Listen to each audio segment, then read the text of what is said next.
experiencing severe constipation around 13, 14 years old. And my mom started buying me Fiber One cereal and fiber bars, if you remember. Of course. The famous Fiber One bars that make you smell terrible. And I started to struggle with severe diarrhea whenever I would have a menstrual cycle, and then back to constipation. And I went away to college and dated a guy, and he introduced me into the whole vegan movement. I became a PETA representative and advocate. I used to hand out pamphlets and was constantly trying to share the importance of taking care of the environment and taking care of our health and loving the animals that we were surrounded on earth with, right? And so I was a vegan for about 12 years. When I was about 28, 29, right around when COVID happened, is when I started having severe gut problems. I went to my doctor in 2020 and told him exactly what was going on. I'm having severe diarrhea at least 17 to 20 times a day. My food is coming out whole. I'm having chronic pain. I can barely sit up. And this started prior to this, I would have little bouts of those stomach pains where I just can't get up and like stand up straight in college. And they diagnosed me with GERD and said, "Oh, we need to put you on protein pump inhibitors and you've got GERD." I'm like, "No, it's not here, it's here." And so I remember the doctor pushing on my stomach, and she had pushed around where my small and large intestine joined near my belly button. And I was like, "I'm going to throw up." And I started crying. And she's like, "Well, we're going to do a stool sample, and then we're going to put you on PPIs to see if that helps." I left with the prescription and never took it. Instead, I just kept increasing my fiber. So with that information, I go to the doctor in 2020, and it was in St. Petersburg, Florida, and it was during lockdown. And this doctor just graduated med school, and he was like, "Well, tell me a little bit about your symptoms." And I said, like I was sharing previously, that I was having bowel movements almost 20 times a day. I'm having to bring an extra change of clothes. My mental health is declining. My inflammation is increasing. And I'm not sleeping well. I'm chronically stressed. And as you can see, everything is connected. It's interrelated. Yeah. And so I told him I was walking every day. I wasn't doing cardio. I was barely going to the gym. I didn't have the energy to go to the gym.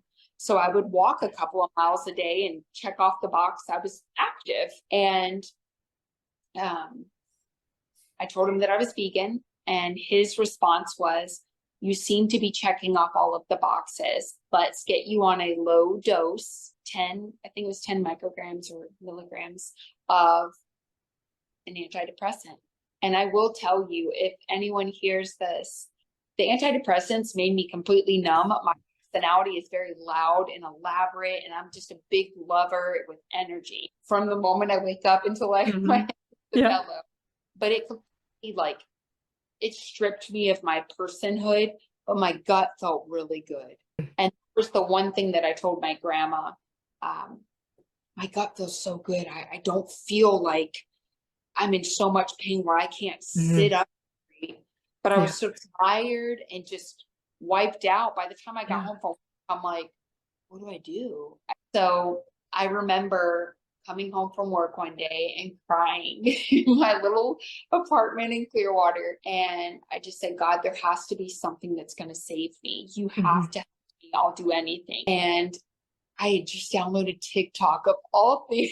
And I found Kelly Hogan, and she was she was sharing about carnivore. And I'm like, okay, I'm deathly afraid of meat. I'm deathly afraid of fat. And I could still remember that day. I walked to Publix and got a pound of ground beef and some butter and eggs and made this big conglomeration of breakfast. And it was like the lights came on. I can't describe to you. I can only tell you how I felt. And it was just like this, people downplay and talk against the carnivore diet, that you're going to get atherosclerosis and that you're going to have all of these adverse effects. But for someone that's chronically ill and has limitations in their gut, this can be life-saving. And that's what it was for me. I've been carnivore for almost 3 years. And just so that both sides of the coin can be discussed, I have tried to reintroduce fruits and vegetables.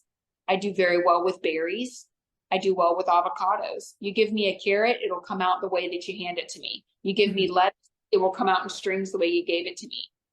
I have to follow my gut. I don't care what the literature is saying. I don't care what everybody else is doing. I'm not on their journey. I'm the one that has to wake up and pull this body out of bed and not have to spend 2 hours before I go to work in the bathroom because I'm having severe pain, diarrhea. So I live my life according to that. Yeah, I think I'm trying not to cry because I was crying with you when your eyes welled up a couple of minutes ago. For the naysayers, for the people that give us such a hard time about eating meats, I think your analogy of the lights came on is like, that's so true for so many people, especially people who come from a vegan or a plant-based diet. Like they say it was like they woke up or like the lights came on, and about the studies and clinical trials and all that kind of stuff. We are our own N=1 experiment, don't you think? Like, Yes. you don't need a study to tell you that it's good for you. You feel that it's good. You know that it's good for you, right? You know that it fixed you. And I will tell you, within my research, I have done almost 60 hours in my PhD in health and biology. And the one I have learned is we go in and we look at literature reviews. Right. I just 16 weeks on a literature review class, analyze efficacy. Is it feasible? Is it able to be replicated? And here's the thing is we look at the abstracts, which should summarize, yes, this is what the study is on and kind of the whole reason behind the study. But there's a lot of mumbo jumbo that's out there. They're just literature reviews, they're population-based studies, they're randomized. Now, randomized controlled trials, yes, but does every person in that trial adhere to the protocol?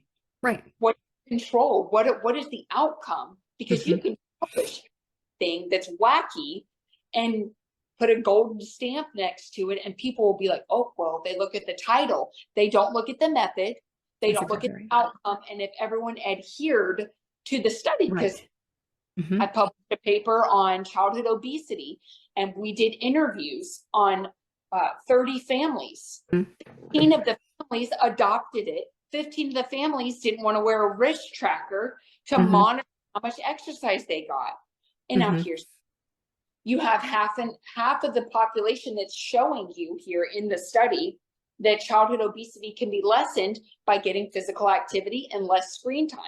While the other half didn't want to adhere to that, they'll be accountable and follow the protocol, and they show you the differentiation. So it can be good and bad. Yeah. And in so many of the studies, like when people see the headline, like you said, they just read the headline and that's what gets you, right? And so it depends on who wrote the article. Does that paper or publication usually lean towards a plant-based or, a meat-based? Like all of that comes into play there. And then on top of that is, after you read the headline, regardless of whether or not you read the article, if you want the true story, you have to actually click on the links that take you to the study, and people won't do that. People won't, like, at least click on that and go down to the conclusion of the study, because most of the time it's not going to be what the headline says. Like for instance, in the headlines or the studies that talk about meat causing cancer and things like that, those people didn't eat just meat. Those people ate a hamburger with a bun and French fries. It's because there was meat on their pizza or something like that is why they're calling it a meat diet, but it's not a meat-based diet. It's not a carnivore diet or an extremely low carb ketovore or high fat ketogenic diet. You're talking about people who were still eating other things, but they write it as meat because they had meat on whatever they ate. And I think that's really important, because I know I get a lot of comments about that. And I know you do too, about, oh yeah, you're just waiting to get cancer. You're just waiting to get a heart attack. And like, that's not how it works, right? High cholesterol doesn't come from the food we eat. Right. Your body, your liver makes 70% the cholesterol anyways. Your liver has amazing phases. It runs on 2 phases of detox. It knows how to cycle the LDL and bring it back to the liver through the hepatic portal vein.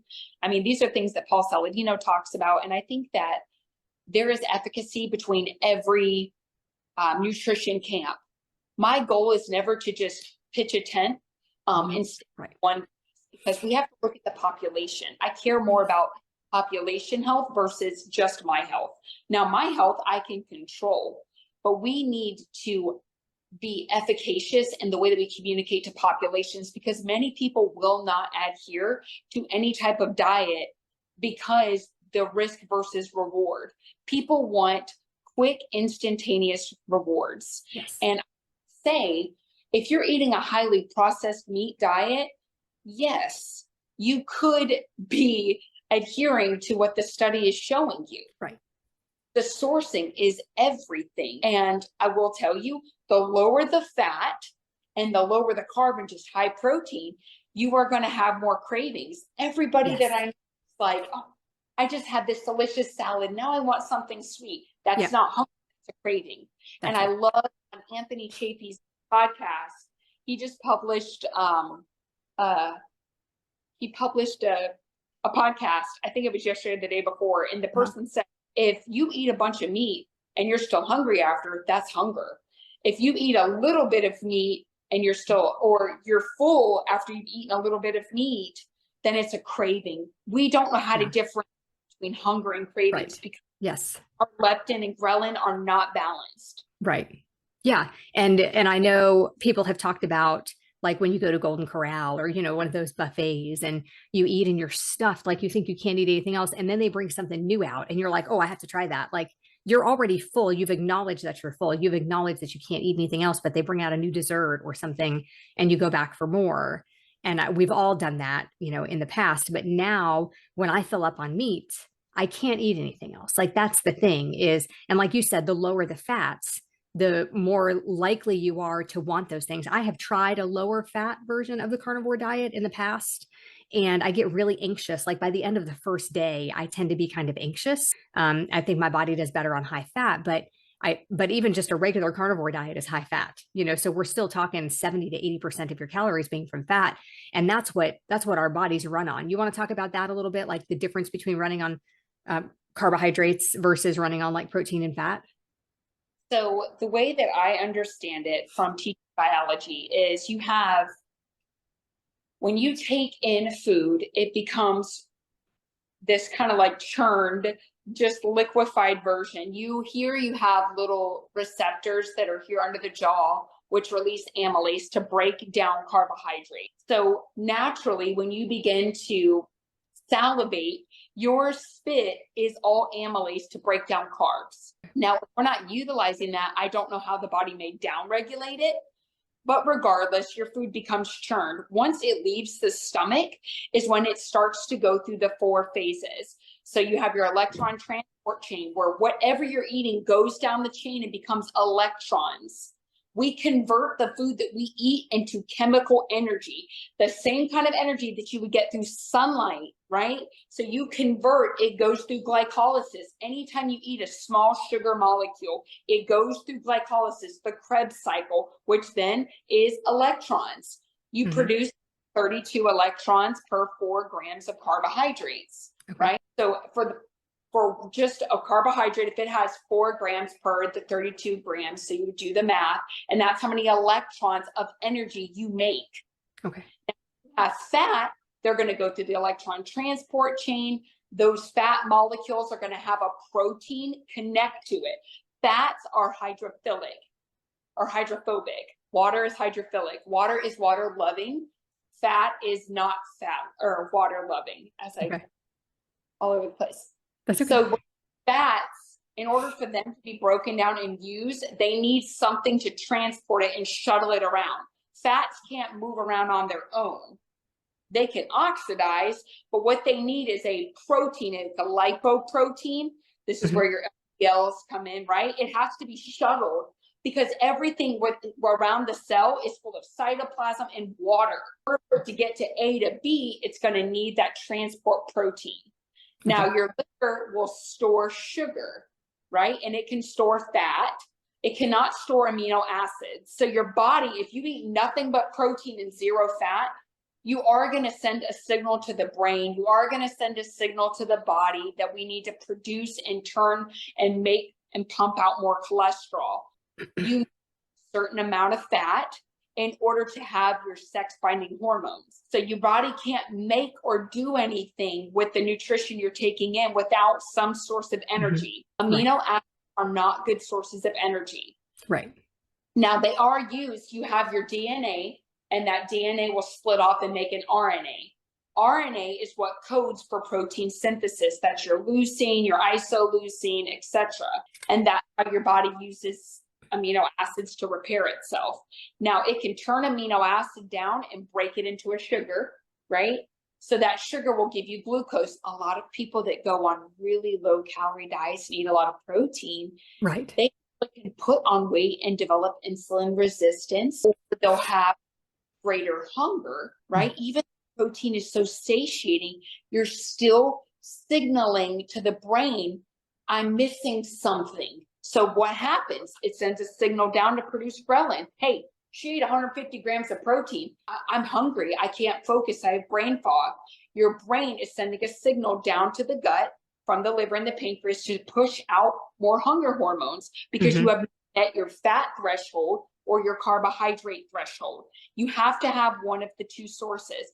Protein is excellent for the breakdown and build up of your body, but it cannot be used as a source of energy. Okay. Now, it can give you energy through glycolysis and making sugar, but you've got to get fat or you've got to get carbs. If you want to eat carbs, that's fine. Your body and your brain love using sugar, but that's only source. So you can change the source that your body prefers though, right? Like if you don't eat the carbohydrates, because this is the other thing I hear from people all the time is, well, you have to have carbs. We don't have to have carbs. We have to have glucose, which our body can make. So what happens when you deprive your body of the carbohydrates and feed it fat instead? Well, it's on a case by case basis. Some people, if they're dealing with, I'll use my dad or my Meemaw, their blood sugar drops so low because they're sugar burners, they're sugar lovers, love their cookies, they love their cakes. My Meemaw loves her 100-calorie packs, a little bit of hypoglycemia. So if you are switching energy profile from carbs and sugar to fats and protein, it's going to be an adjustment period, and you're going to have to retrain the body on how to use a different form of energy because they are different pathways. Now, I'm not saying that you couldn't have carbohydrates. If your body can handle a sweet potato, if you're working out, I will use Paul Saladino as a reference. He started off as carnivore, right? He was full in, high fat, high protein.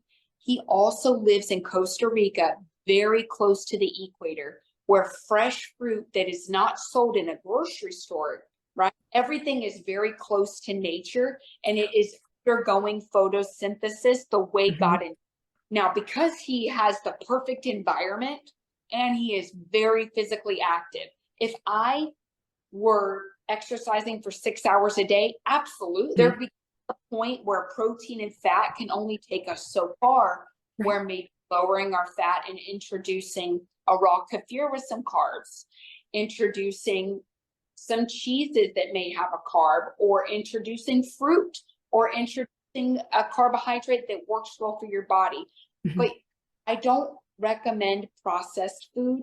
I recommend more of a minimally processed food because as a biology teacher, overall, if you hear nothing at all, we need to be eating food that is undergoing photosynthesis. What does that mean? And I'll make a really long rant super short. When you see plants, they are eukaryotic cells. They are true cells. EU means true cell, eukaryotic. As humans, we are eukaryotic. We have a nucleus. We have a cell membrane, which is made of both fat and water. We also have membrane-bound organelles like our mitochondria, our lysosomes that push out enzymes to break down our food. Plants have a cell plate for structure. They also have big vacuoles that store water. So when you get fresh vegetables and fresh fruit, they have a high water content thanks to their vacuole, right? That helps sustain life. But they take in energy just in UVA and UVB rays all day long. their body takes those rays and converts it to cellulose, sugar. So even if you were to eat a plant-based diet, you're still getting sugar in your diet because they are naturally found in nature. So hopefully that kind of helps. Not, like I said, we don't want to be dogmatic. Our goal, in whatever health space we are in, should be the person that lives on a smaller scale income. We know that wealthy populations can afford to eat healthy. It's the minorities. Those are the people I care about. I live in a food scarce environment, very poor county, big on farming, but a lot of the families are underserved, and they have high mortality rate. They have higher obesity. Those are the people we go after, and we don't push dogmatic thinking. We push, let's swap this out for this. Let's do this instead. And that's going to help us get healthy as a population, not just Kim because she's a carnivore. Right.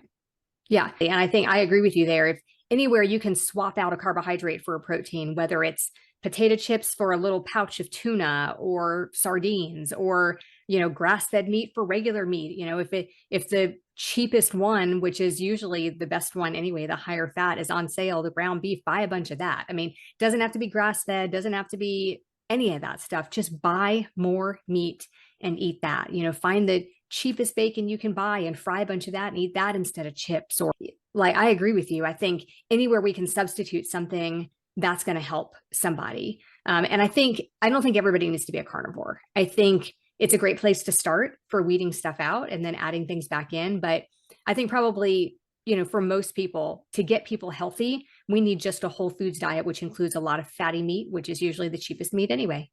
And because we are so metabolically unwell as a population, I don't foresee us ever going back. And I can use myself as an example.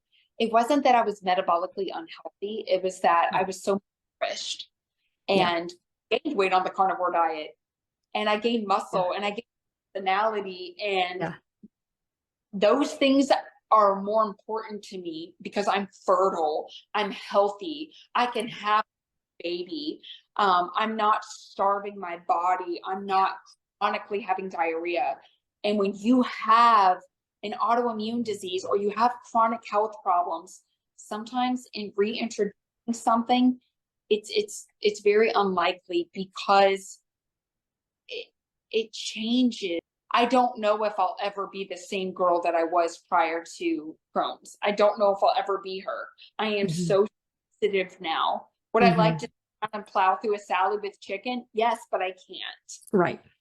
And I get more benefits. And I don't know if you, as I tinker all over, I don't know if you've ever experienced this, but in the morning time, when I eat meat or eggs or just a balanced breakfast, it's like the receptors and the communication and the neuronal pathways and firing is very different than when I had fruit or had a low calorie, high protein smoothie.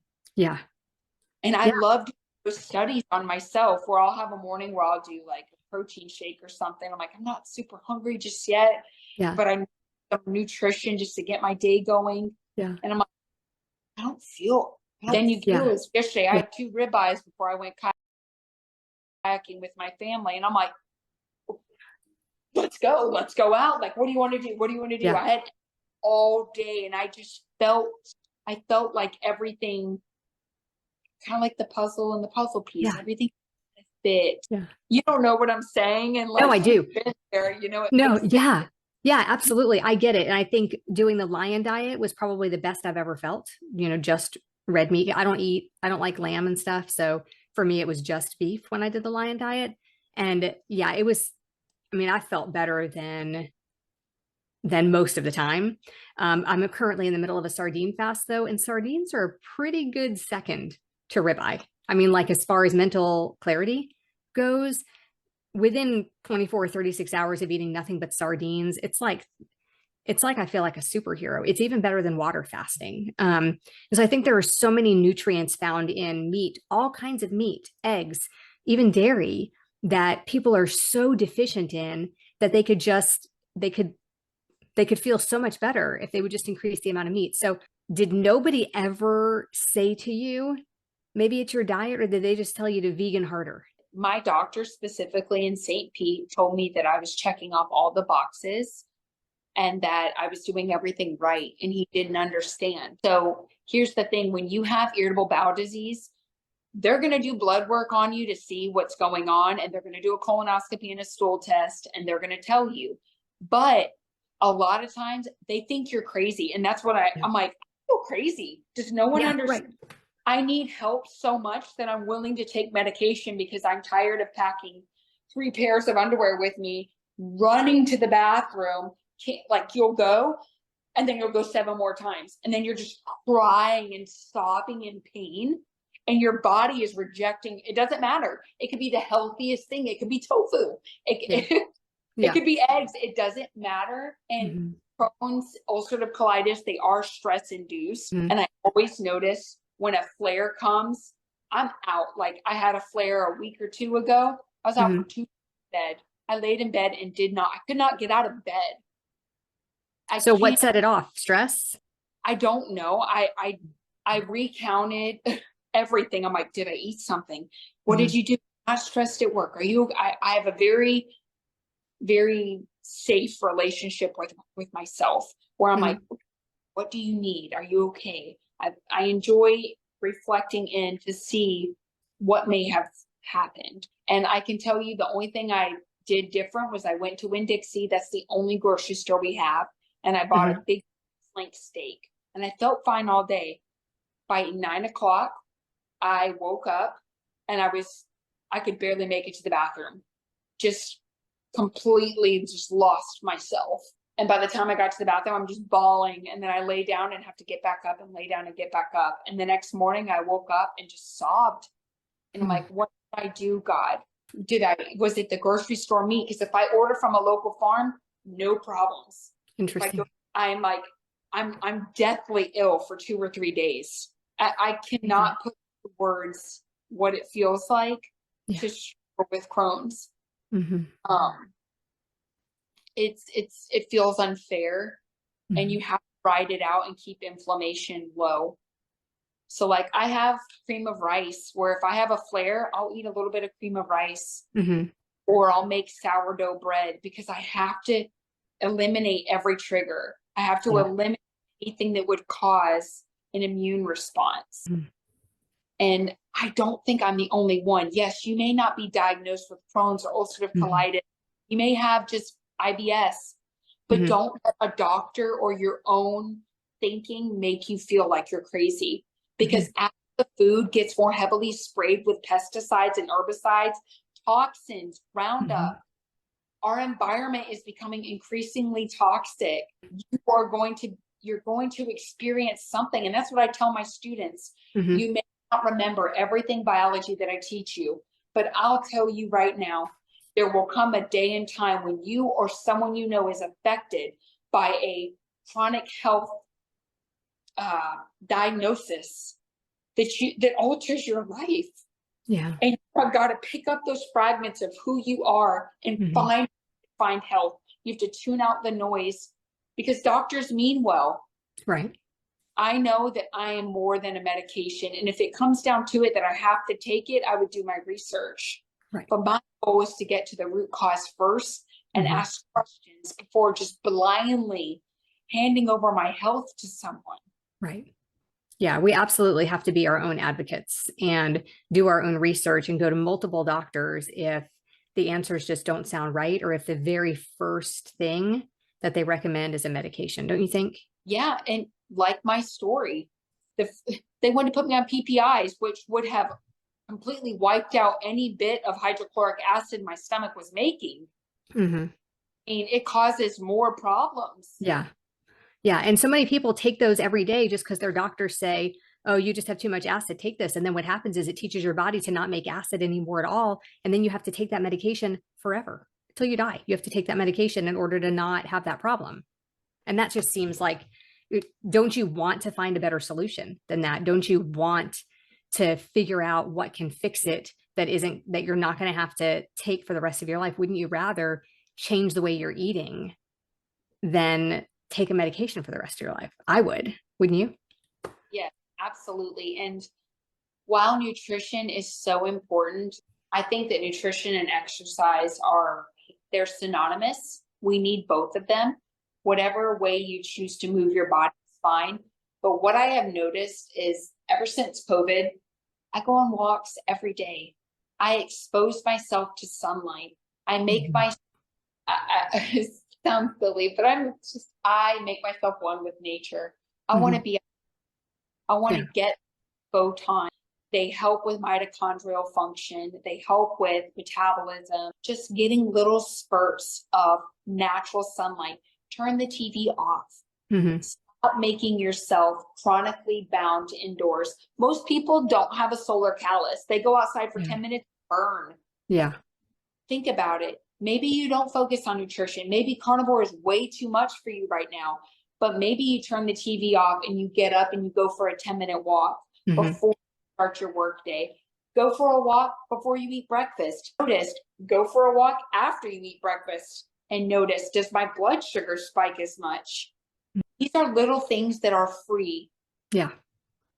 Yeah, I think the 10-minute walk after a meal is some of the best advice. And I know Kelly Hogan gives that advice to people too.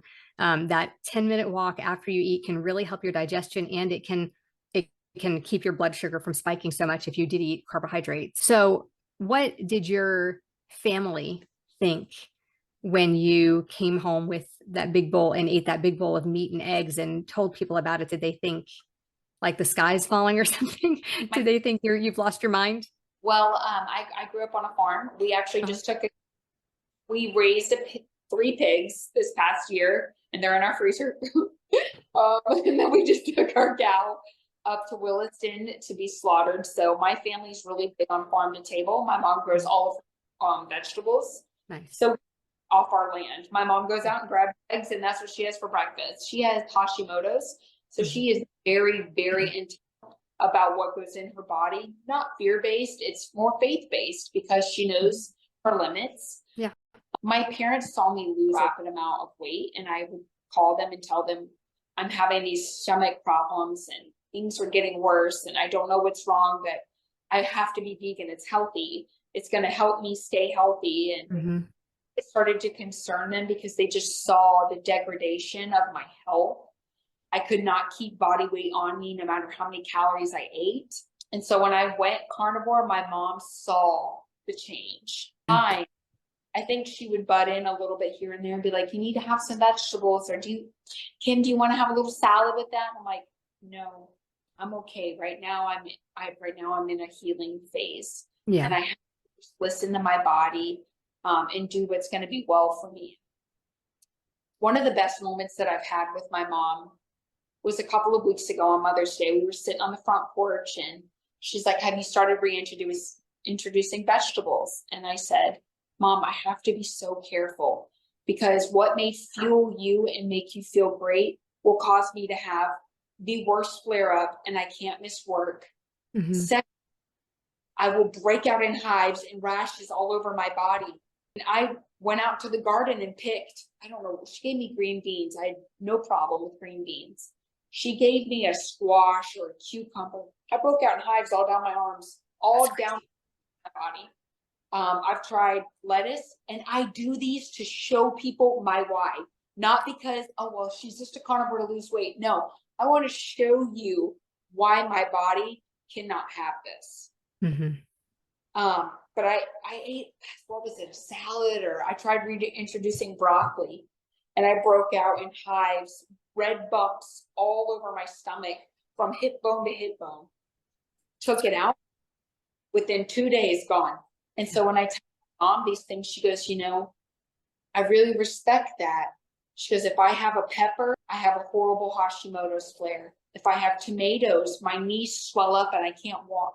So there is efficacy. People are starting to say, there's something to this because I am experiencing this from what I'm eating, and I'm not eating the wheat. I'm not soda. I'm not having sugar. I'm having a vegetable. And I'm having this response. So you must be on to something. Yeah. And everybody's sick. So when you look around out there, first of all, people will say to me, don't you want to be normal? No, I don't want to be. Have you seen normal lately? I don't want to be normal. But just in general, people are so sick. And so, like you're saying, your mom noticing that she has a problem with this, with certain things. And so she does get it. The funny thing is, other people don't get it when they're sick all the time. They don't relate that to the foods that they're eating, whether you're eating processed foods or vegetables that are causing trouble for you. Nobody ever thinks when they go to the doctor and they're taking 5 or 6 medications, they have autoimmune diseases, 2, 3, 4, 5 autoimmune diseases. Nobody ever thinks it's the food that I'm eating. And that's heartbreaking because most of the illnesses, most of the sicknesses that people are taking medications for is something they could fix on their own with food. Most of the things that are making people sick, making them not be able to walk, giving them arthritis, giving them whatever their autoimmune condition is, chances are it's the food you're eating. Right. And even when I was walking my neighborhood, the Mondays are when we take recycling out. And as I walk, now I pass no judgment, but you rarely see water bottles in there. It's usually Coca-Cola and aluminum cans. And I often ask myself, are we that uninformed? That, I don't know. I would rather be a lone wolf and sit in my house in peace in God's will than to blend in and be a chameleon that nobody can tell left from right from. I'm sorry. God doesn't make junk. I am a woman of faith, and I hope that somebody hears this. We have got to wake up from our slumber and stop giving our authority, our purpose, not just our health.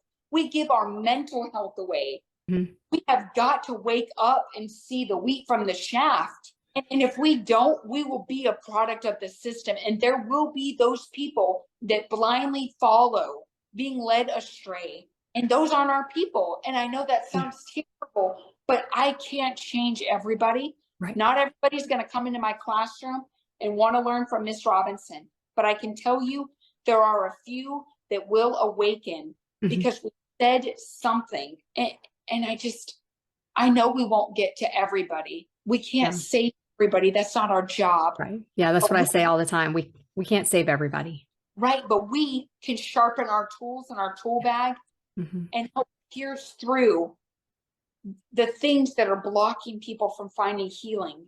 Yeah. And most people will not wake up from their slumber until they get sick. It's true. And most people, not even then, but that's why I do what I do. That's why you do what you do. That's why Kelly does what she does. And my first experience was Sean Baker on the Joe Rogan podcast, and then immediately followed by Kelly Hogan. And I think if we all didn't do what we're doing, if other people didn't do what they're doing, which is what we're doing now, I wouldn't have had the healing that I've had, and you wouldn't have had the healing that you've had. And so I think it's so important for people when they find something that works like this and something that heals them and makes them better, that they share about it. And not everybody's a social media person, and that's fine. But if you're not a social media person, then at least tell the people you know and love about the thing that has really helped you, because you might save somebody's life, right? Right. And my neighbors tell me every day, you are so healthy. And I said, I just walk. It's free. You can't put a price tag on it, and you can't sell it on Amazon. That's right. I love people my age, but I'm not on this earth for anybody that's older than me in my age. I'm here for kids because they are the people that will carry the torch for us. Those are my people. That's what I'm writing my thesis on, is childhood obesity. If we not advocate for these children and getting better sources of food on their plate, and so what? We can't change the food. What we can educate children and teach. My goal is not fear. It is free. You have the authority to choose what you do with your body, your mind, your thoughts, and what you put in your mouth. Yeah. And I know I've made a difference because I had so many students write me notes at the end of the school year, as they usually do. You're the one teacher that cared about my physical and mental health and wanted me to be better. Yeah, absolutely. And we do have to change things for the kids. I found a video yesterday on Food Babe's Instagram page, and I actually posted it to mine. Did you see it about the school lunches? A mom went in and she was pleading with them and telling them how many grams of carbs were in the school breakfast and the lunches. And those kids literally are only being fed processed foods in their entire day at school. Every single thing they eat comes out of a package. They get no fresh meat. They get, the tacos are on Doritos taco shells or something. Like nothing is good for them, not one thing. And so these kids get up in the morning, especially the ones that can't afford to eat at home or have to eat breakfast at school. And that's what they get. And then we expect them to sit still. We expect them to pay attention when we've given them no foods that help their bodies to do that. It's so sad that that's what we've come to. Even when I was in school, the lunches were being cooked. The lunches were being made, at the school. When I was in elementary school in the 70s or early 80s, my food was being cooked by lunch ladies. It was not, everything wasn't out of a box. There were some fresh foods in there. I mean, some of it was processed, obviously. I mean, it was all processed. None of it was, a lot of it wasn't whole foods, but it wasn't ultra processed like we have now. We didn't have the vegetable oils and the seed oils. And I think it's partially that's killing people. And those kids don't know any better. And it starts off their day with sugar and carbohydrates to keep them craving that all day long. Then they get another spike for lunch. And then most of the time they're not eating a healthy dinner. Everybody's so busy, they're getting it at a drive-through. And we have to feed them some whole foods. Now my kids don't go to school. We homeschool. And so I'm responsible for what they eat. Do they eat perfectly? No. Are they carnivores? No. Are they low carb? No. They do eat some processed foods, but I try to buy the best processed foods that I can find without a lot of garbage oils in them. I'm doing the best that I can. My kids were older when I started, and I didn't want to damage our relationship by forcing something on them. When I started, they were already established. They already believed that low fat was better because that's what I taught them. So I always ate very healthy. Like one of their first foods was green beans out of a can with no salt added. I never bought baby food. They've never had a store-bought birthday cake. Like I always thought I was doing the right thing and feeding my kids healthy. Now I think a little bit differently about it, but so it doesn't affect me. But this is our future generation, so it does affect me, and it affects my kids and their generation. And like by the time my two youngest are adults, like we're already at what, 60 or 70% of Americans are overweight or obese. By the time in 5 years, when my youngest is ready to move on in the world, it's going to be 80 or 90. Like, where does that leave that generation if they are sick, overweight, obese by the time they graduate high school? What do they have? 80 to 90% of the population, as most are now, are metabolically unwell, morbidly obese, physically dependent, mentally and emotionally dependent on the government, right? Mm-hmm. Yeah. Think of the baby boomer population. By 2030, many of them will retire. The US healthcare system, now this is me as a conspiracy person, the healthcare is going to crash because guess what? What's going to hold that? The largest working class of population of people are going to retire and need end of life care. Many of them are going to get on a statin or a metformin. And then because you have that huge need of the working population, and then you have the next population coming up that's metabolically ill, it's scary to think about. And just to piggyback off what you said, thank you for sharing that about your family.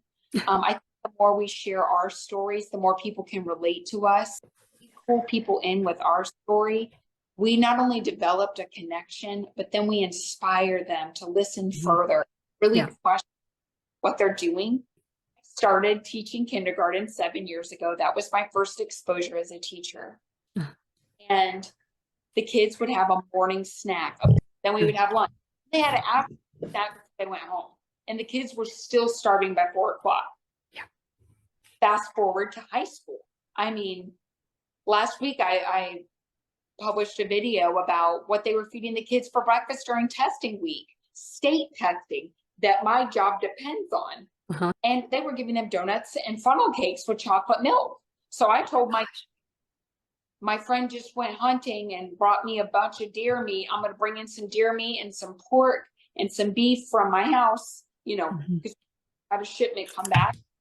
I brought all that in. I told each of the boys in my class, I said, you're going to cook all of this meat and eggs, and you're going to feed all of the kids in the class. And that's what my kids ate before they took their state exam. Nice. Now, not to toot my own horn, but the kids loved it. Some of them were like, dear me, I love this. You're amazing. And I had a 70% pass rate. I'm not saying there's a correlation or that eating meat caused them to perform higher, but I'm telling you, it exposed them to a different way of eating.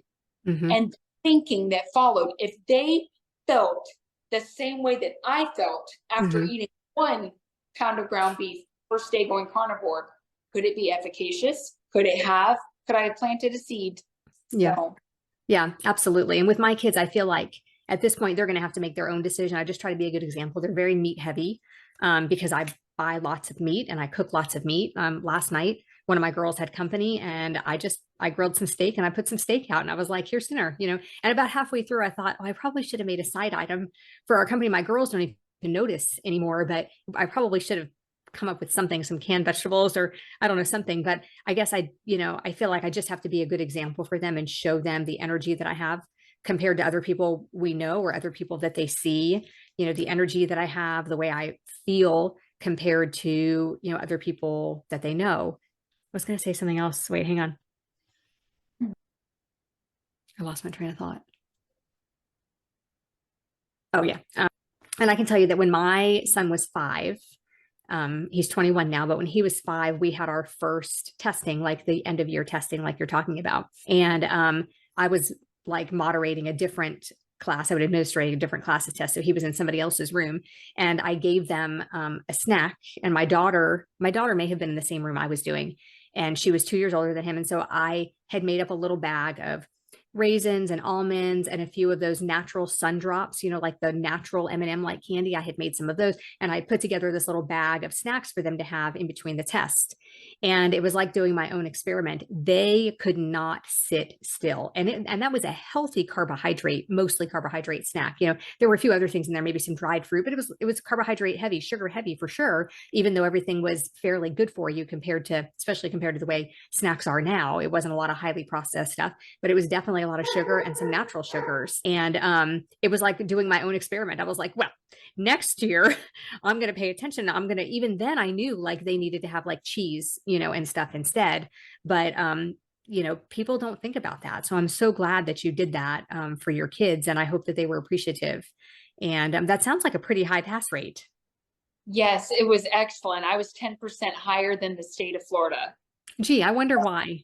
My kids know, they're like, you're the one teacher that just loves what she does. And I love science. And I tell them this, they hear me say it all the time. You don't love something until you know you don't love health until you know what it's like to be sick. My kids know, they've seen me have flare-ups. They have seen me be sick and they're like, Miss Robinson's not well today. Do you need to go, Robinson? Do you need me to go get you some electrolytes? They know. Oh, that's awesome. So they take care of me, but it's because I pour out passion to them. Yes. I want them to go into the world and make a difference. Yeah, absolutely. Okay. Kimberly, this was awesome. If you had one piece of advice for people, what would it be? Listen to your body. I think our bodies are smart. They're much smarter than we give them credit. And Barbara O'Neill says the body will whisper. And when we don't tune into the whisper, the body will scream. So give yourself the space to look and reflect inward and trust that what your body is saying to you is for good measure. Our bodies will never disrespect us. Our bodies will never harm us. Our body only seeks to maintain homeostasis. We separate ourselves from the body. And so I hope that that is a little bit of an inspiration. It's much more complex, but it brings a great deal of mindfulness and healing. And that to me is far more important. Awesome. Thank you so much, Kimberly. Thank you. And thank you for watching. Be safe, be well, and we'll see you next time.